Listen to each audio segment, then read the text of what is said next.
वालेकुम viewers, welcome to lectures by Waqas Aziz. हमने पिछली वीडियो में परमानाइट्स की फ़िलासफ़ी डिस्कस की कि वो first principle of all things जो है बीइंग को कहता है कि being is the first principle of all things. उसने बीइंग की करैक्टरिस्टिक्स बताई। तो इस वीडियो में हमने डिस्कस करना है कि हम परमानाइट्स को आइडियलिस्ट समझेंगे या उसे हम मटीरियलिस्ट समझेंगे। ठीक हो गया। अब यहाँ पे मैंने स्टार्ट में आइडियलिस्टिक अप्रोच को डिस्कस किया है, उसकी जो उसने आइडियलिस्टिक अप्रोच यूज की है, जिसकी बेस पे उसे कहा जाता है फादर ऑफ आइडियलिज्म। तो हम यहाँ से वहां तक मूव करेंगे कि कैसे आइडियलिस्टिक अप्रोच है उसकी। लास्ट में पिछली वीडियो में हमने जो बात खत्म की थी वो यहां से थी, world is changing known to us by senses, कि दुनिया कॉन्स्टेंटली चेंज हो रही है, दुनिया के अंदर परमानेंस नहीं है। तो वो हमें कैसे पता चलता है? अपनी सेंसेस के थ्रू पता चलता है। तो उससे क्या नतीजा निकलता है? Senses are the sources of all illusion and error. क्योंकि हमें प्योर नॉलेज मिल नहीं रहा, जो सेंसेस से नॉलेज हमें दुनिया के बारे में मिल रहा है वो ये है कि दुनिया चेंज हो रही है। तो इट मीन्स कि ये इल्यूजनरी नॉलेज है और इसके अंदर एरर है। True and real being is known to us only by reason.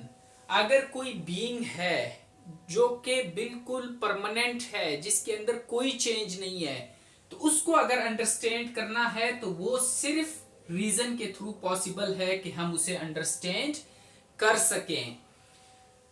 तो जो करेक्टरिस्टिक्स परमानाइट्स देता है बीइंग की, वो है नो चेंज, के बीइंग के अंदर कोई चेंज नहीं होता। अनबिकम है, जो दुनिया है उसको कहता है कि दुनिया बिकमिंग है, इसके अंदर चेंज है, डिस्टरबेंस है, मोशन है।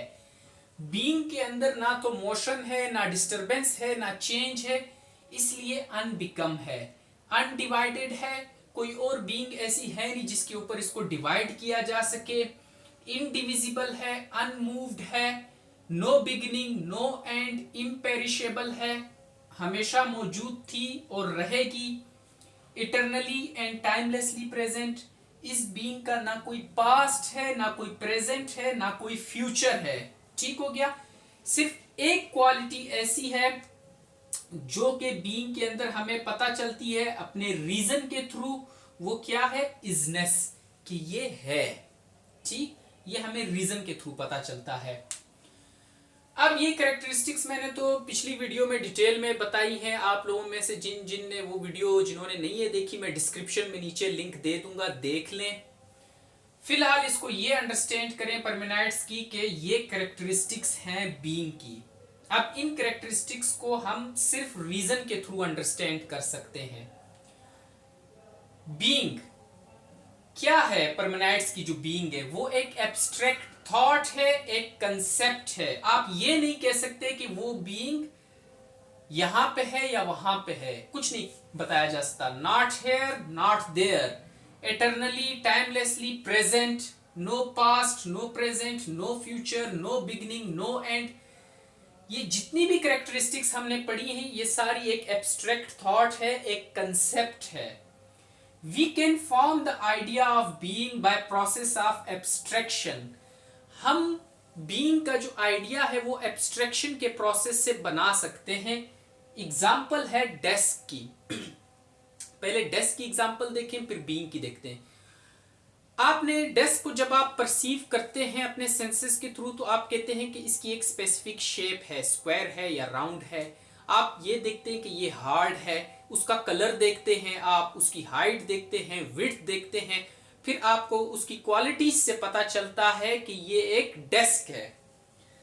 लेकिन अगर उसकी क्वालिटीज को स्ट्रिप ऑफ कर दें, बिल्कुल जहन से आप निकाल दें उसकी क्वालिटीज को, हार्डनेस, सॉफ्टनेस, शेप, हर चीज को आप निकाल दें, डेस्क की जो क्वालिटीज हैं, तो बच क्या जाता है? एंड में आपके पास जो निचोड़ बच जाता है वो ये है कि कोई चीज है, इजनेस, कि कोई चीज है। ठीक, आप उसको करेक्टली नहीं वो आइडेंटिफाई कर पाएंगे, लेकिन कोई चीज है। ठीक, क्योंकि आपने सारी क्वालिटीज जो डेस्क की थी उसको स्ट्रिप ऑफ कर दिया, खत्म कर दिया, वैनिश कर दिया। तो आपके पास एंड पे बचता है इजनेस, कि वो है।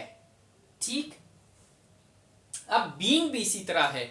इसकी जो क्वालिटीज आप देख लें, नो चेंज, अनबिकम, अनडिवाइडेड, इनडिविजिबल, जब इस क्वालिटीज को आप जहन में लाते हैं, रीजन आउट करते हैं, तो आपके पास सिर्फ एक ऑप्शन बचता है कि बीइंग कोई चीज है। ठीक, क्या है, उसकी शेप कैसी है, वो कैसी दिखती होगी, इसका आपको नहीं पता, आप सिर्फ ये कहते हैं कि कोई चीज है। ठीक हो गया। अब इधर आए एग्जाम्पल पे, वाइटनेस मैंने लिखा हुआ है, we can not see whiteness, हम वाइटनेस को इन इट्स सेल्फ हम परसीव नहीं कर सकते। ओनली सी वाइट थिंग्स, हम सिर्फ वाइट चीजों को देखते हैं। When we talk about whiteness, we are not referring a particular thing but a general idea. जब मैं आपसे कह रहा हूं whiteness, तो आप किसी एक पर्टिकुलर थिंग को नहीं आप रेफर कर रहे, बल्कि एक जनरल आइडिया को आप रेफर कर रहे हैं कि कोई चीज whiteness है। ठीक, That is what Parmenides actually placed the absolute reality, जो कि being है, in an idea, रीजन के अंदर उसको रखा कि कोई चीज है बीइंग, और उसकी सिर्फ एक क्वालिटी है कि वो है। ठीक, एटर्नली टाइमलेसली प्रेजेंट है। हम ये नहीं कह सकते कि वो बीइंग ये चीज है, हम ये नहीं कह सकते कि बीइंग की ये क्वालिटीज हैं, हम ये नहीं कह सकते कि वो वहां पे है, हम ये नहीं कह सकते कि बीइंग का कोई पास्ट है, कोई प्रेजेंट है या कोई फ्यूचर है। हम सिर्फ इतना बता सकते हैं कि वो है, इजनेस है। जैसे वाइटनेस है, इजनेस। जैसे डेस्क की आपने क्वालिटीज को स्ट्रिप ऑफ कर दिया, तो एंड पे जो आपके पास बचा वो था इजनेस। ठीक, तो परमेनाइड्स ने भी ये बात की कि actually placed the absolute reality, जो कि बीइंग है, इन एन आइडिया, रीजन के अंदर उसको रखा, and it is the cardinal thesis of idealism, और यही आइडियलिज्म का जो बेसिक वो है, क्या नाम है, आइडिया है, वो यही है। इसका क्या नाम है, आइडियलिज्म का, कि आप आइडियाज के अंदर रियलिटी को रखते हैं। ठीक हो गया। इस वजह से परमेनाइड्स को फादर ऑफ आइडियलिज्म कहा जाता है।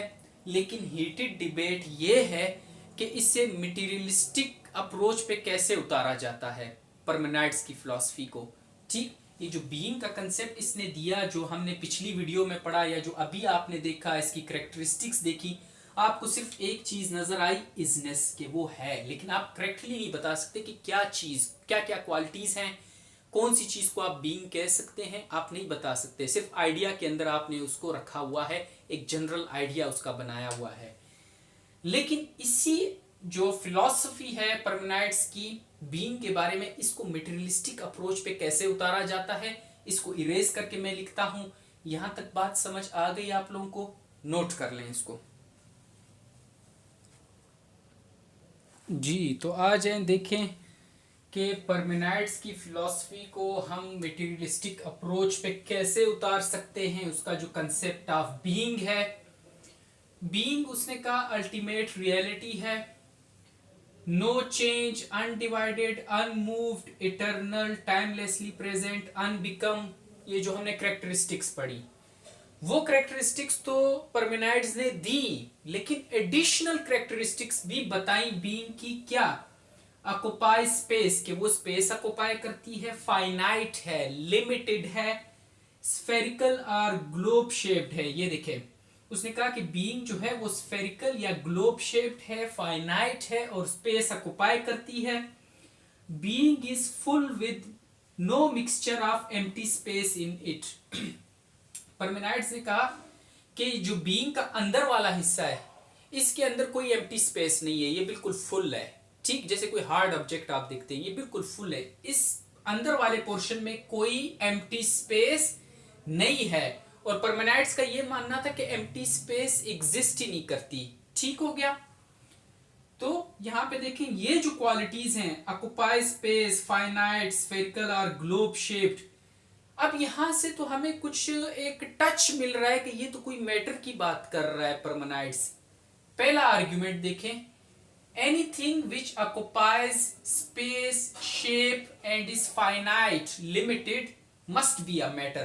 जो चीज स्पेस ऑक्युपाई करती है, फाइनाइट है, ठीक हो गया, उसकी एक स्पेसिफिक शेप है, वो तो लाजमी बात है कि कोई ना कोई मैटर ही होगा। ठीक, तो इस वजह से कहते हैं कि ये थोड़ा इसकी मेटेरियलिस्टिक इंटरप्रिटेशन है बीइंग के बारे में। ठीक, सेकंड आर्ग्यूमेंट देखें, ये मिलाइसिस है। ये मिलाइसिस और परमेनाइड्स एक स्कूल ऑफ थॉट से बिलोंग करते थे, इलेटिक्स से। ठीक, तो मिलाइसिस ने आर्ग्यू किया कि if being is globe shaped, अगर बीइंग क्या है, ग्लोब शेप्ड है, it must be bounded on the outside by empty space. Parmenides कहता था कि बीइंग के अंदर तो कोई एम्प्टी स्पेस नहीं है और एम्प्टी स्पेस एग्जिस्ट ही नहीं करती। मिलाइसिस कहता था कि अगर बीइंग की शेप गोल है तो इसका मतलब उसको बाहर से किसी एम्प्टी स्पेस ने घेरा हुआ है, इसलिए उसकी गोल शेप बरकरार है। बाहर से किसी ने उसको घेरा हुआ है, किसी एम्प्टी स्पेस ने। इस पे परमेनाइड्स ने आर्गुमेंट किया मिलाइसिस के साथ कि empty space is non existent, कि मैं तो ये मानता ही नहीं हूं कि एम्प्टी स्पेस कोई मौजूद है, और जब मैं ये मानता ही नहीं हूं कि कोई एम्प्टी स्पेस एग्जिस्ट करती है, तो मैं कैसे आपकी बात मिलाइसिस की मान लूं कि भाई बाहर से इसको एम्प्टी स्पेस ने घेरा हुआ है। फिर मिलाइसिस ने कहा then it can not be true that being is globe shaped, but on the contrary being extends illimitably through space। फिर मिलाइसिस ने कहा फिर तो मैं ये बात नहीं मानता कि आप कह रहे हो कि ये जो बीइंग है ये ग्लोब शेप्ड है, फिर तो ये हो सकता है कि बीइंग एक्सटेंड कर रही हो इलिमिटेबली, जो आप फाइनाइट कंसेप्ट दे रहे हो वो भी गलत हो, ये इलिमिटेबली स्पेस के अंदर क्या हो, एक्सटेंड कर रही हो, ये हो सकता है, फिर ये बात मैं मानता हूं आपकी। लेकिन इनके आर्ग्यूमेंट्स भी आप देख लें परमेनाइड्स और मिलाइसिस के, तो आपको ये नजर आएगा कि परमेनाइड्स और Melissus regard being as in some material form. Parmenides कहता है ग्लोब शेप्ड है, स्पेस ऑक्युपाई करती है, फाइनाइट है। मिलाइसिस कहता है कि नहीं, अगर ये बाहर से इसको किसी ने स्पेस ने नहीं है घेरा हुआ है इसको, तो फिर इसका मतलब ये इनलिमिटेबली मौजूद है उसके अंदर, क्या कहते हैं, स्पेस के अंदर। ठीक, तो दोनों क्या है, इसको रिगार्ड कर रहे हैं एज या इसको अंडरस्टैंड कर रहे हैं एज कोई मटेरियल बीइंग। ठीक, this is what the materialistic interpretation या materialistic approach of Parmenides is considered.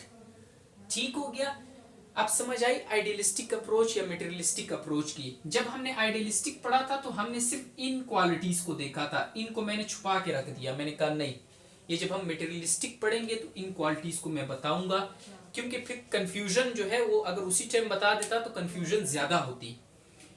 तो अब बात इसकी समझ आई इनकी कि जो इसने आइडियलिस्टिक अप्रोच दी तो वहां पे कुछ लोग इसे फादर ऑफ आइडियलिज्म कहते हैं परमेनाइड्स को, लेकिन कुछ लोग कहते हैं कि यार इसकी मटेरियलिस्टिक इंटरप्रिटेशन भी तो नजर आती है कि ये स्पेस की बात करता है, फाइनाइट एक स्पेसिफिक शेप की बात करता है।